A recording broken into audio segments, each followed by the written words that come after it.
Oh, hi, it's Gina from WTI. I've just been enjoying this amazingly comfortable inflatable lounger from AlphaBeing. I've always wanted to try one of these, but I wasn't sure exactly how they worked, and I was a little intimidated by the thought of running around trying to get air into them. I have to tell you, all my fears were not warranted at all. This has been so much fun, just the best, most comfortable. So a couple things. If it's a windy day, it's going to be a total cinch to get air inside of it. I just simply stood there and let the wind fill it, and then I folded up the edges, easy peasy.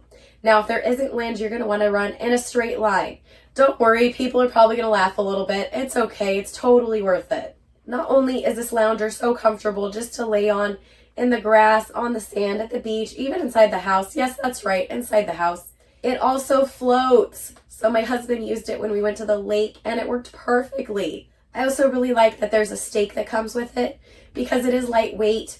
It's going to blow around if you're not using it. So you just simply stake it to the ground, and even with the high winds we were getting at the lake, it didn't go anywhere. So I love that it has that option too. This inflatable lounger has so many different uses. I'm discovering new ones every day. We're going to use it out in the barn when we watch movies on our projector. We're using it in the water when we want to relax in the yard, at the beach, at the lake. It doesn't matter. Get yourselves one of these from AlphaBeing, and that's my point of view.